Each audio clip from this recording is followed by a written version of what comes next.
Let's call the meeting to order. This meeting is being recorded. I would ask if there's anyone else recording this meeting. Seeing none, if you'd please join me in the Pledge of Allegiance. I pledge allegiance to the flag of the United States of America and to the republic for which it stands, one nation, under God, indivisible, with liberty and justice for all.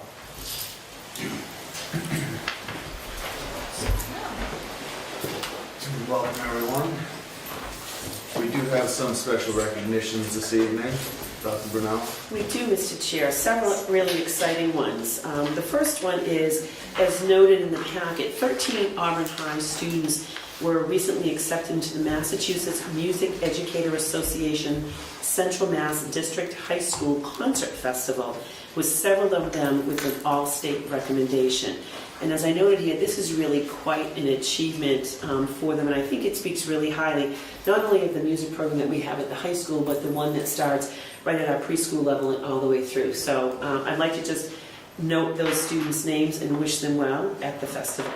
We have Sam Benoit, Derek Brigham, Sean Campbell, Siobhan Collins, Angelique Davis, Will Erickson, Zachary Hauger, Serena Kelly, Luke Morin, Renee Morin, Anna Petrowitz, Connor Sampson, and Zachary Taylor. So congratulations and the best of luck to all of them.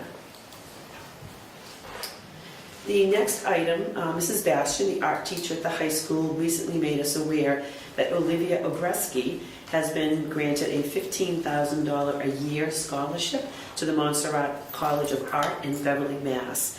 As Mrs. Bastian noted, she's worked incredibly hard, and as you can see from just a sampling of some of her artwork, she really is an extremely talented young lady. So we wish her the very best, and obviously her passion is paying off.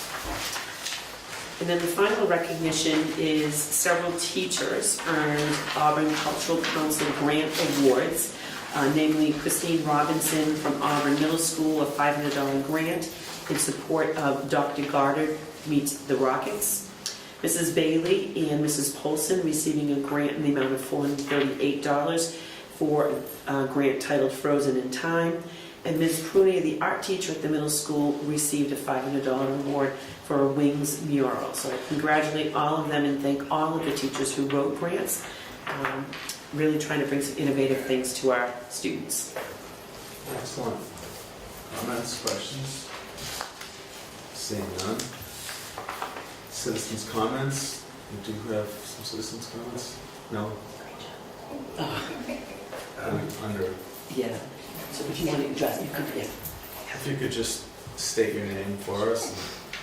Sure. I am Deanna LeBlanc, a parent of a child at the high school and middle school. Welcome. Thank you.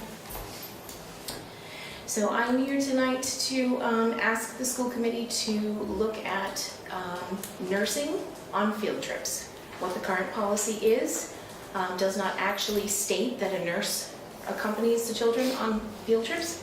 And I've had several issues with nursing being covered when my child has been away on a field trip.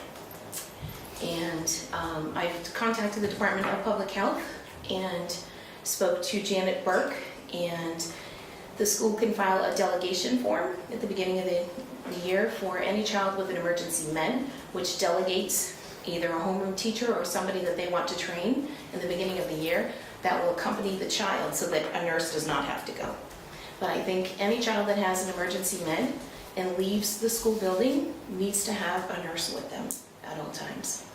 So looking at the policy and speaking to a couple members on the board here, I think we'd like to rewrite that as a parent and other concerned parents as well.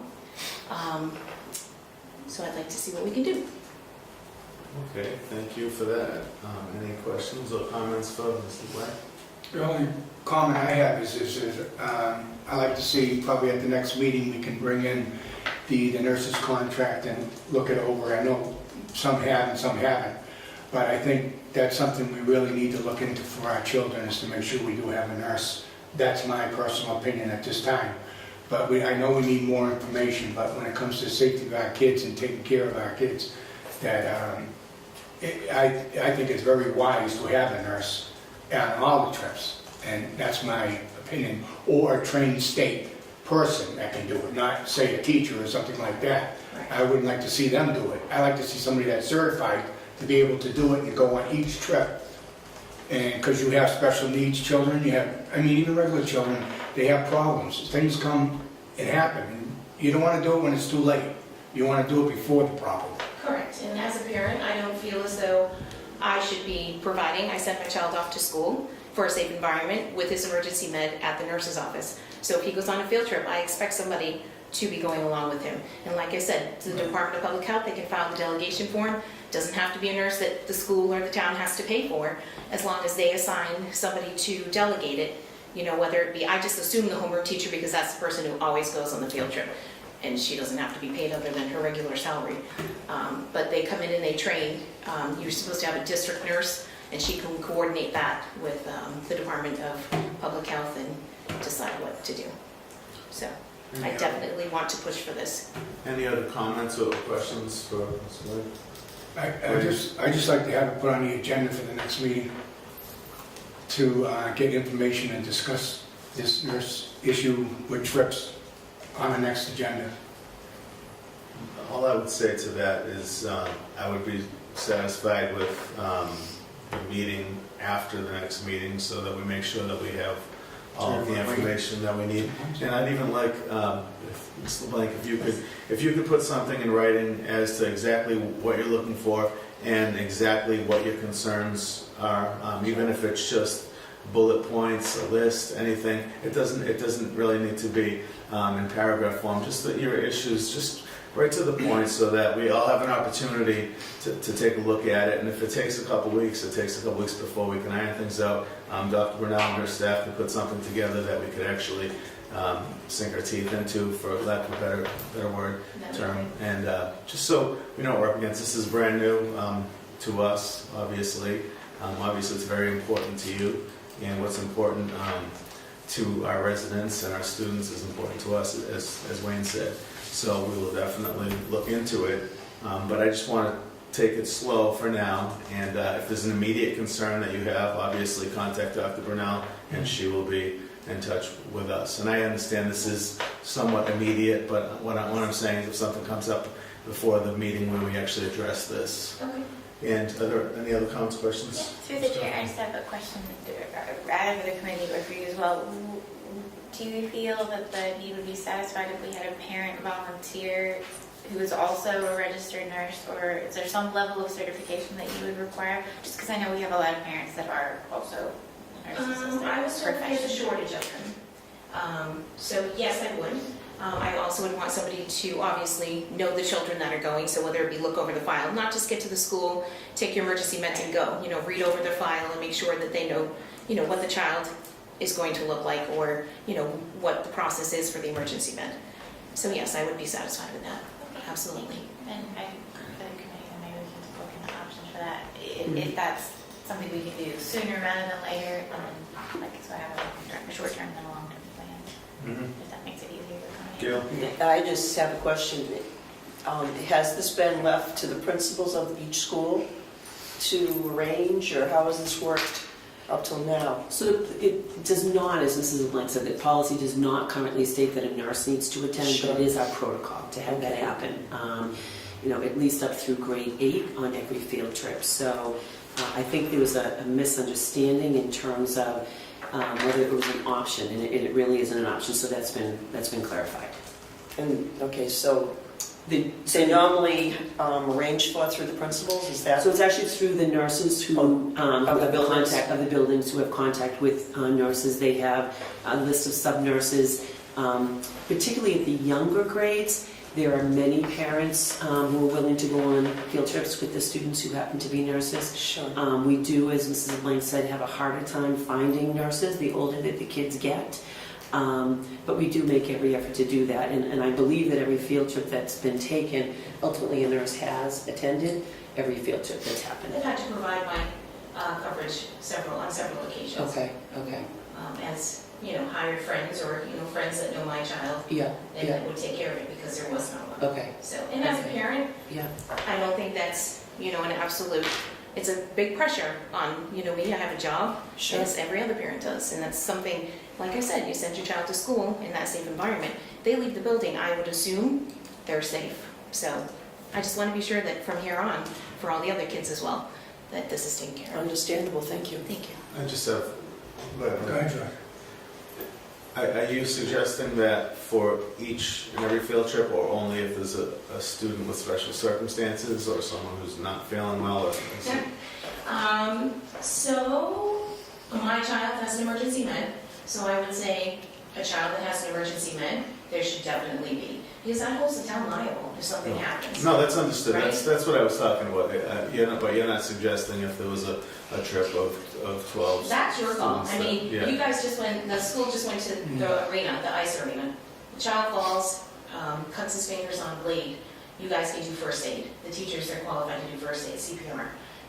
Whether or not you guys want to have a nurse there, that's completely up to you. But a child that has a disability or an emergency med, that's a whole different thing. But I have one of each child. I would love a nurse to be there if my other child cut her fingers and, I would hope that the teacher would be able to console her and do the first aid appropriately, but it bothers me that there's not a nurse, I'm not saying, throw up bug or cough and cold, but we're talking, an ice rink with sharp blades, and they're not wearing helmets like the hockey players, and that would be one right there that I would say a nurse should be there. With all the sports blue forms that people have to sign for concussions and everything, I would think here in Auburn, that would be a definite nurse site. Maybe not the Botanical Garden or, the Ecotarium or something, but definitely something like that, where there's major injury. Okay. But I definitely want to push for the delegation for emergency meds for the kids. Definitely. And I'd like to see it rewritten as, a nurse goes for all field trips, whether there's a special needs or emergency med or whatever, for every child. Because I just don't think it's cut and dry what the policy says right now, and I would like to just see it so the parents think. When I talk to parents, they're like, what are you talking about? Your child has an emergency med, why aren't they going? And then they're like, well, my child doesn't, but what if something happens, So I think the concern out there is just not my child, but everybody else's child too. Okay, well, we'll certainly take that into consideration, and we'll contact administration, the nursing staff for input, other medical professionals, whatever we have to do to get to the a point where we're all comfortable with the policy. Even the And you're- information from the Department of Public Health and the hospital. Yeah, absolutely. Like I said, if you could get that, any kind of documentation like that to Dr. Brunel, and we'll make sure that it's shared with the committee Great. and when we review that policy. And again, it may not happen overnight. And again, should something happen between now and then where you need to reach out to Dr. Brunel, she will certainly let us know that you've called or written. Excellent, thank you. Wayne, did you have something? I just wanted to say, and just to get back more on the disability part of it, or special needs, is we got to try to make sure we can do this some way for them, because we don't want to deprive them of being able to do things like the regular students do. Oh, of course. And that's a big thing with me, is to make sure that this does happen for them, because they do get kind of slated sometimes during other issues and stuff. And I just want to make sure they get what everybody else gets, and if they need to have a nurse there, that we provide it. And maybe there is a tug one way or the other that we can straighten this out. But this was brought up to me approximately a year ago, to be honest with you. And I believe I brought it up to the superintendent. I can't tell you 100% whether I did or not. I don't know if Mary Ellen remembers or not. But I don't know what happened that time. It kind of fell by the wayside, and I don't blame anybody but myself, whether the superintendent was involved with it that time or not. I blame myself because I said I was going to do something about it. But I want to make perfectly sure tonight that you know that I will push until this gets settled one way or the other. And I'm sorry for not bringing it up last Everyone time. does as well, so I want to advocate for all those kids. So, thank you. Thank you very much. Anything else? No? All right, moving on. Students' representatives report. So hi, I'm Isabella, I'm a junior. First off, on behalf of all the students and faculty at Auburn High, we would just like to thank the Auburn Public School administrators and the Auburn Police Department for keeping us safe, especially in the events that have happened in the past month. So we're just very grateful and we want to say thank you very much. Very nice. As always, sports in full swing. We've got hockey, we've got basketball, girls and boys for both. We have indoor track. All teams pulling very hard, winning a lot of games and events. So that's always good. One issue that both Isabella and I have heard pretty vocalized throughout the school is over vacation, somehow the bells were changed. And the bell has a tone now, kind of reminiscent of like a siren or an alarm. And it's not to the point where it's obnoxious or disrupting class, but people are complaining. There was a joke about starting a hashtag on Twitter about changing the bell and all that other stuff. So I did hear word that it was being looked into because it wasn't actually intentionally changed, but I just wasn't sure. So students were bringing it up. I figured maybe a good place to start. That's excellent. Well, I'm glad you're standing up for the rest of the students with that. And what is your opinion on the bell system, Isabel? Okay. If we keep it, it's going to take some getting used to. It kind of sounds like a fire alarm almost, but... Oh, Dr. Brunel, do you know anything about the I don't know about the That's the change. first. They have had music that plays to transfer you between classes. So I do know, I can't speak specifically to this, I wasn't aware it was changed. I do know that the fire department actually raised an issue about it a number of years ago, but it could be just they were working on the system and it didn't get back to the new one. So I can certainly look into that. I wasn't aware of it. I was there today, but we mustn't have been there during passing at any time. I never heard it. Yeah, we'll look into it. Thank you. We'll take your word for it. No scary sounds allowed. Any other comments or questions? Well, through the chair, do I join Twitter to follow this hashtag? Yeah. So like Instagram or Snapchat? Yeah, it's just a way to group everything together. So if Oh. everybody wants to talk about it, everybody can put that in there and just Oh, group okay. everything. Well, hopefully we can fix it before that. But thank you very much for the report. Excellent as usual. Thank you. I would seek approval of the minutes of December 7th, 2016. I'll make that motion. I'll second it. Any questions, comments? All in favor? Aye. Aye, it is a vote. We now move on to the superintendent's report. Thank you very much. The first item, there is a request for, it's actually a joint class being taught by Ms. Bailey, who is a music instructor, and Mr. Berg, a science instructor.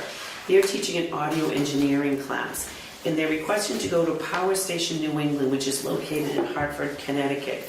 It is my recommendation that you approve of this. I did ask if there were any Massachusetts studios. Ms. Bailey has an affiliation with them, and the equipment that they're going to be able to see is much higher end, so it is my recommendation that you approve this trip. I would entertain that motion. I make a motion to approve the AHS field trip to Power Station England. Do I have a second? Second. Any discussion? Are we sending a nurse? Through the chair, actually on field trips like this, unless there is a student who has a medical condition, we would not be at the high school level, send a nurse, so no. Okay. Okay. All in favor?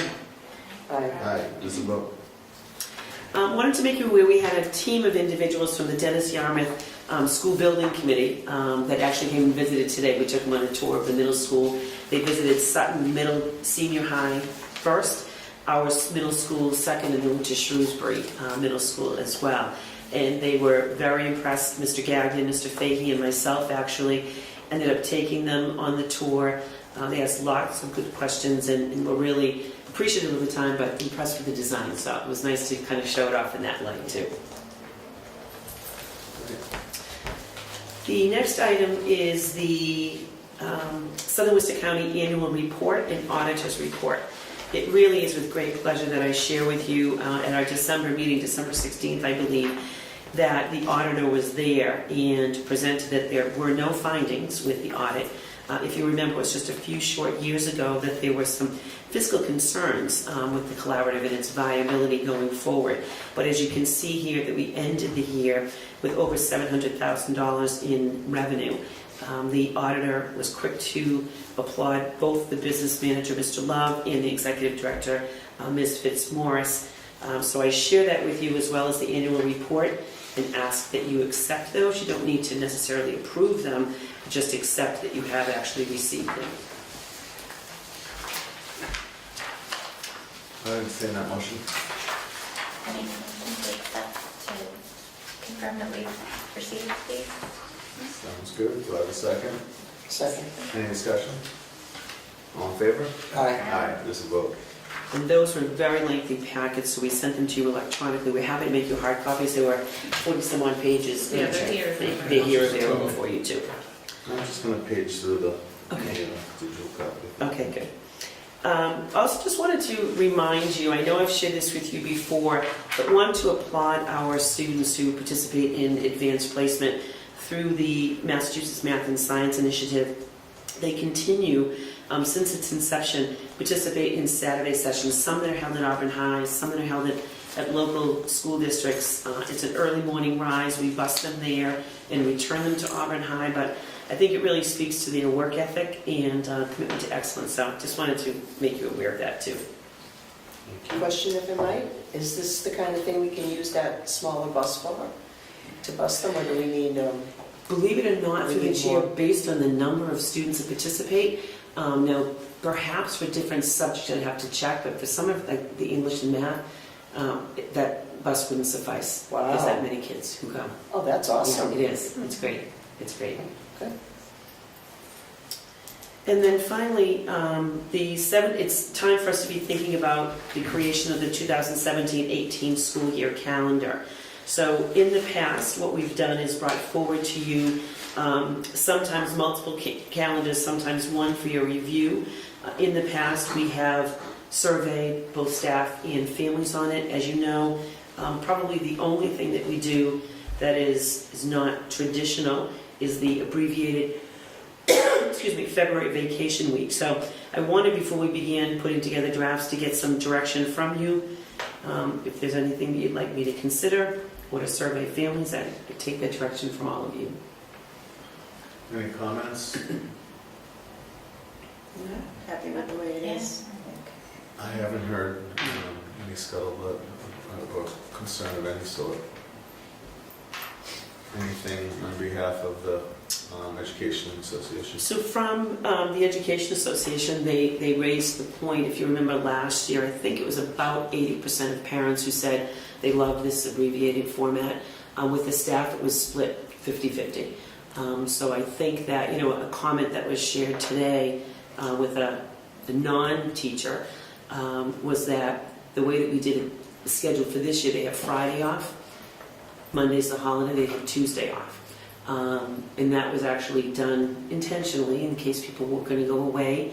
Sometimes it's easier to get out of town on a flight on a Thursday than it is on Friday night or Saturday, especially with the abbreviated part.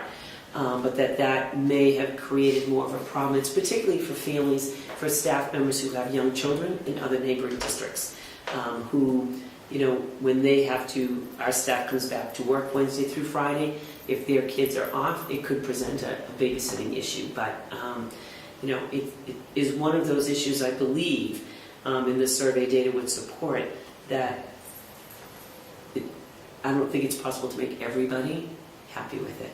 I think getting out our anticipated final day without any snow days, I think is June 12th this year, which is nice too. The later you go into June, really does become quite warm, so I personally like the calendar the way that it is, just because, well, I hope it doesn't happen this year. Usually between January, the return from the holiday break to February vacation, we usually have 1, 2, 3, sometimes 4 snow days in there, for the interrupted instructional time. I don't think we have any guidance to offer on this. Okay. It seems like it's working out.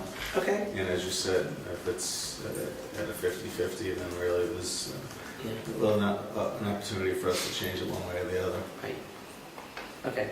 We'll bring those back for the next meeting or the one thereafter. Sounds Thank you. good. Thank you. We now move on to unfinished business. Just wanted to provide you an update. Mr. Fahey and I may have already shared this, went to the Board of Selectmen's meeting. We did update them on it. We have submitted through Hill International the package by the December 21st deadline. MSBA has confirmed their receipt of that. And as part of that discussion, actually, when we were presenting to the Board of Selectmen, Mr. Kazanovich came out and asked Mr. Fahey and I if we would require a special town meeting in order to get approval.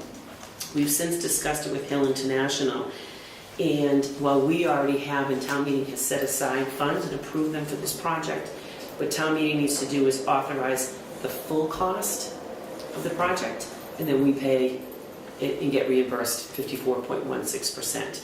So we actually will be meeting with Mr. Kazanovich and Mrs. Jacobson tomorrow, and believe that we probably will be planning a special town meeting, hopefully March 21st or 28th, and it would be just to get town meeting members' approval on this, so that way we can sign a contract in good faith with, because we've timed it with going out to bid, getting bids in, and opening them. And if we do it on the 21st or 28th, we'd actually be able to tell town meeting members what the cost is going to be of this whole project. So, and that actually, by doing it then, should get us the best bid prices, because if you wait much later in the spring, they're already filling up with work. So it's better to do it in March. So that's our goal.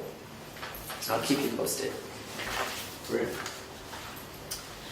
The meeting with the legislators that I reported on that happened back in November, we have another one coming up, actually a week from tomorrow, take place at Shepherd Hill Regional High School.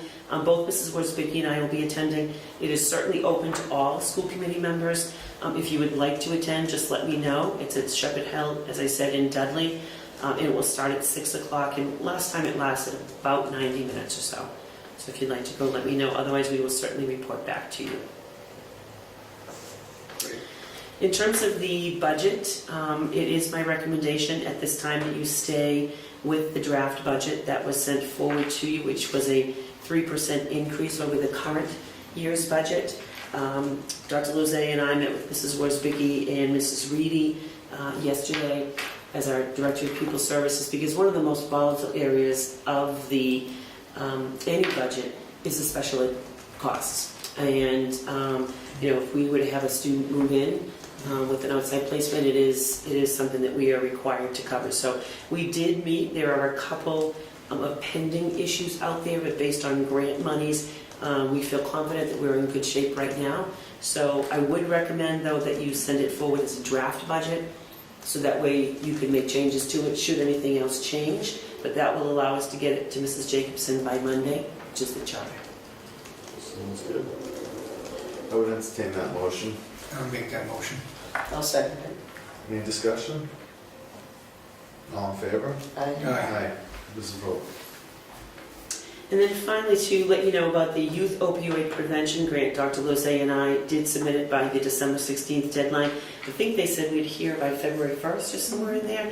So as soon as we know, we will let you know. And I thank you for your letter of endorsement. We received one from the town manager Jacobson, as well as the Board of Health, the police, and fire. So hopefully that will show us a really collaborative, strong grant. Seeing no questions, we'll move on to new business. In the packet, we shared with you letters of congratulations that Dr. Lozay and I sent forward to all of our middle school and high school honor roll and high honor roll students. And really, there were, as noted in here, approximately 330 students across the two schools, which really is a remarkable accomplishment. So I congratulate them and wish them continued hard work. Congratulations. I'd just like to make a comment. I think it's awesome that you send them a letter to acknowledge it, rather than just their name on the paper. This is something each student can have personally, like say, hey, I did it. Yeah, So thank you for doing that, putting in the extra effort. thank you. Okay.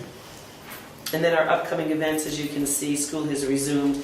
The elementary PTO meeting is actually Monday night, the 9th, and Dr. Lozay will be reporting. We have a PD day coming up afternoon, I should say, a week from Friday.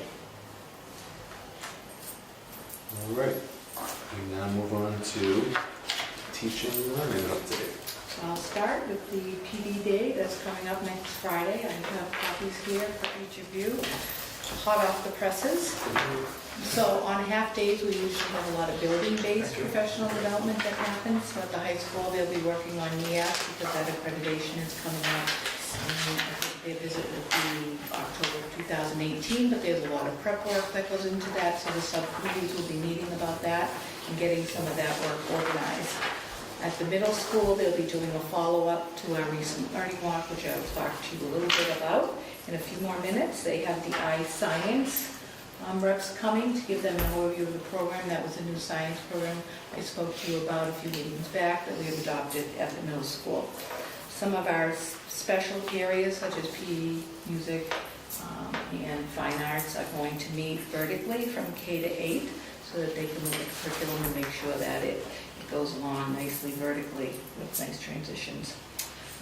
At the elementary, again, we're still working on the implementation of our new program Wonders, so we'll be doing that specifically focused around the writing components of that program, so that will be helpful to our teachers. Some of our IAs will do some technology with iPads. We have our ABAs doing some sensory training. And we also have CPR for our nurses. It's slightly different from the CPR we offer to our other staff members. So we have the Auburn Fire Department coming in to do that specific training. So it's a pretty cool half day. And then in terms of professional development for next year, I understand that the board from the Southern Worcester County Educational Collaborative, the superintendents recently met in December, and they were talking a lot about aligning some of the dates so that we can collaborate around some of our professional development. Two of the dates that they're looking at presently is October 6th and Monday, March 12th. So they'll continue to debate that, and I'll get back to you once we decide that. Also, in terms of professional development, a few additional things I just wanted to highlight for you are 2 courses that we have already offered or plan to offer for all of our staff. Most recently, Mrs. Reedy, the Director of Pupil Services, and myself coordinated a course around inclusive practices. All teachers now have to earn 15 professional development points in order to renew their license. This is brand new, starting in the summer of 2016. So through this 6-week program, we're able to offer them those PDPs. So many of our own teachers took it, but also some other teachers from area districts, and the teachers love being able to collaborate outside of our own district. Also coming up, beginning in January, we're going to offer to all of our staff a graduate level course after school. It will be taught by our Brunel and Carol Kavanaugh. I'm trying to remember her maiden name and her married name, knew her both times. And she and Art work together to offer this course, and what it's called is Peer Observation and Collaborative Coaching. I know we've spoken to you many times in the past about how we have our principals really pushing our teachers to get into other classrooms and observe some best practices and share. So this is right in line with that. So the district will support that, and at the completion of that, they'll have 65 professional development points, or they can opt to pay additional money and get 3 graduate credits. So we're excited about that offering as well. We have 25 spots, and presently they're all filled. So that's good. A couple of highlights tonight, co-teaching. I'm just excited to share this because I really believe that based on what I'm going to tell you, you'll see it the same way. I really think that the co-teaching model in Auburn is becoming a local exemplar. So recently, 2 teachers reached out to me from Abby Kelly Foster Charter School to come and see our model. So they spent a morning at the Bryn Mawr School at the beginning of December. They were into the co-teaching classrooms, and they had an opportunity to brief with the teachers, the process they went to. They talked a lot about co-planning time, what were some of the challenges, some of the benefits. And they're going back to their schools to be leaders to bring that to their school. And then again, we had another individual outreach us from Millbury. A principal has outreached Mrs. Reedy, asking that her teachers also come to Auburn to look at our co-teaching model. So they'll be visiting Swiss in the next few weeks. So we're very proud of the work we're doing here, and our teachers' hard work is not going unrecognized, so that's great. It is great. A few meetings back, I also talked to you about our Learning Walk initiative in the district, where we're going to have teams of administrators go into buildings, walk through classrooms, and look for evidence of well-structured lessons. So we were able to hold our first one on December 8th at the Auburn Middle School. 10 of us administrators came together there. We formed 3 teams, and each of us teams went into 5 classrooms. So we were able to actually visit 15 classrooms over a 2-hour period. Lasted about 15 minutes in each class. And our focus was really to look at what does a well-structured lesson consist of. So we had key things to look at, whether they were posted objectives, whether they were small group and large group. Was there a nice mix of that kind of instruction? Was technology being used? Was there a balance between teacher talk and student talk? And was the lesson engaging, really hooked to that objective? So as we went through the classrooms, we would observe and note student behavior and teacher behavior. No names were attached to any of our forms. The teams would kind of talk in the hallway and talk about 2 or 3 salient pieces, like that was just really so great that we saw this, or I wonder why this wasn't there. And then the really hard part came when all of us administrators had to sit in a room and look at all the evidence and decide how it fit on the rubric that we had created. Was it exemplary, was it proficient, was it developing, or was it not evident? And then based on that, we were able to create a summary report that said 80% of classrooms we visited were exemplary in terms of listed objectives. So we were able to share that, but we also synthesized into flows and grows. So Mr. Gagnon got a report that said, these are some awesome things we saw, and these are a few areas that maybe we could talk about growing in. And he'll share that actually on the PD Day with all of his staff. So we all loved it. Can't wait till the next one. It's planned for January 18th at the Bryn Mawr School. So we'll see some primary, and everybody's excited. We had a great time. Through the chair, do the teachers know you're coming? Not the specific teachers, but the walkers at their school that day? They didn't know the date. They knew we would be coming. So we could tell them that you're coming to Bryn Mawr and such and Well, we just did it. Yeah. That's all right. They'll forget by then, they're so busy. And then just finally, I just wanted to give you a little update on our work with the Hill for Literacy. We've been working with them for 2 years now. We had created a district literacy action plan.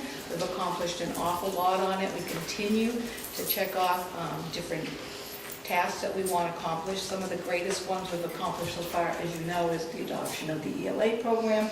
They're helping us implement it consistently because you have different schools, and with Fidelity this year. So they've been very helpful with that.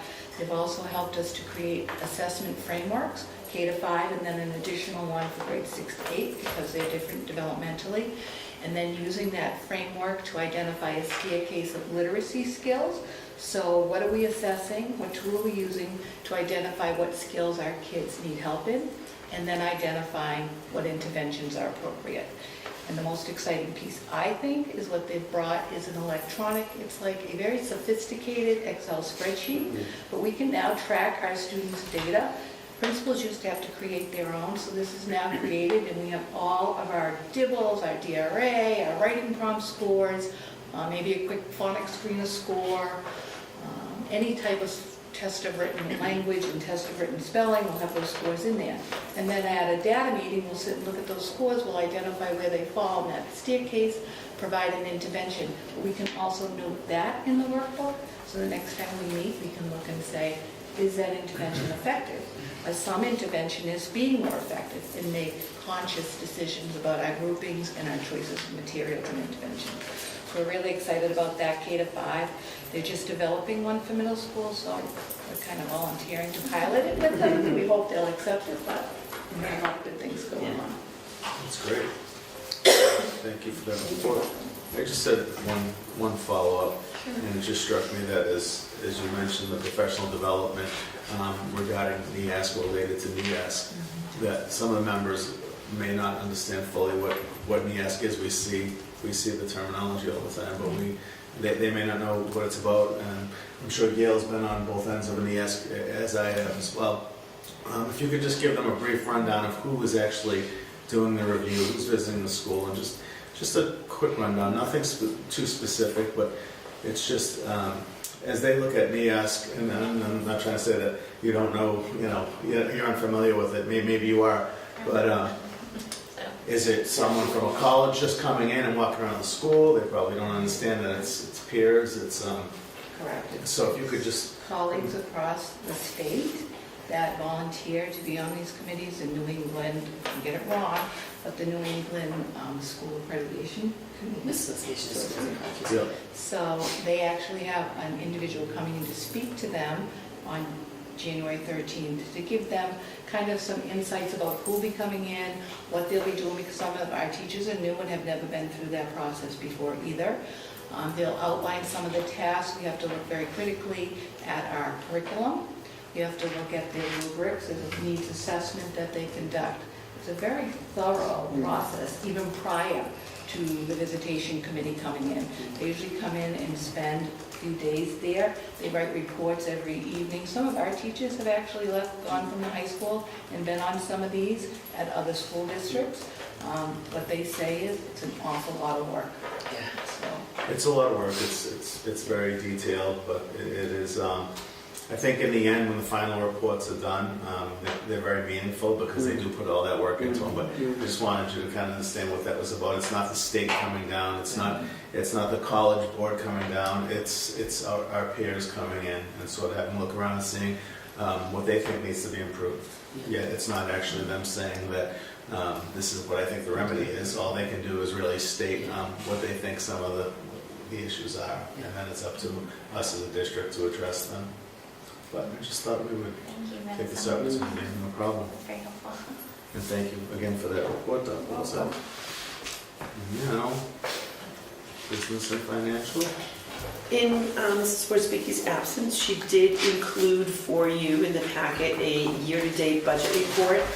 We continue to monitor it on a monthly or more basis. As you can see, we always compare with where we stand in terms of with last year, so we are in good shape. We continue on. I don't anticipate any issues. There are some transfers to be made, most of which are within series, but there are some, as you can note on the bottom, that are between the series. So it is my recommendation that you make those adjustments. I would entertain that Approve motion. those adjustments. I'll make a motion to approve the transfers between series as presented by Dr. Flynn. Is there a second? Second. Any questions, comments? All in favor? Aye. Aye, let's vote. Great, thank you. And then as we've been doing in terms of with policies, we've actually gone through and reviewed a number of policies in here. The changes were minimal made to any of them. Most of them are just affirming what we've had in place. Or if, for instance, with the hiring one, we added in a satisfactory fingerprint report, because when this one had first come through, that was not a requirement for anyone who's hired. It is now. So it is my recommendation that you approve them as amended. I would entertain a motion to approve all the policies listed. I'll make that As motion. amended. I'll second it. Any questions, comments? All in favor? Aye. Aye, let's vote. Thank you. And is it only other policies? It is. We do need the executive session. Entertain a motion to go into executive session. Before I make that motion, I just wanted to commend whoever did the substitute teacher's handbook. I wish I had this when I was starting teaching, because this is good for anyone that's a beginning teacher and isn't quite sure. It's so thorough, and it has so many hints in it, and it's awesome and unbelievably, I think this ought to be sold to teacher training schools. It's excellent. Thank you I'm very glad I much. wasn't the only one, Gail. Huh? I did think about taking it to school with me. Yeah, it really, when I think about it, all the things I didn't know. Through the chair, to share that has been in existence for a while, but was just recently updated by Dr. Lozay and her assistant. But that Dr. Lozay holds sub-training sessions, so before anybody can sub in our district, they get a copy of that. They have to sign up on their understanding of confidentiality and go through a training that highlights most of the features in there, because as much as we wish our staff was never absent, they understandably are, so we want to have the best sellers before them whenever possible, so.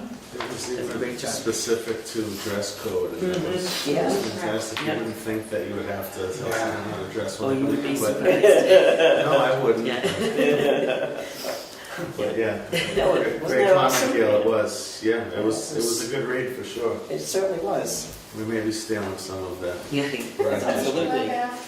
Absolutely. I said, I mean, you We could, borrowed it from another district, and we just keep moving on. Now, if you'd like to. okay, now I will make a motion to go into executive session per Mass General Law, Chapter 30, Section 21A2, to conduct strategies for negotiations with union and non-union personnel, and per Section 21A3, to discuss strategy with respect to litigation. Do I have a second? Roll call vote. Mrs. Harrington? Yes. Mrs. Cochran? Yes. Mrs. Holloway? Yes. Mr. Payne? Yes. Mrs. Schofield? Yes. Good night, everyone.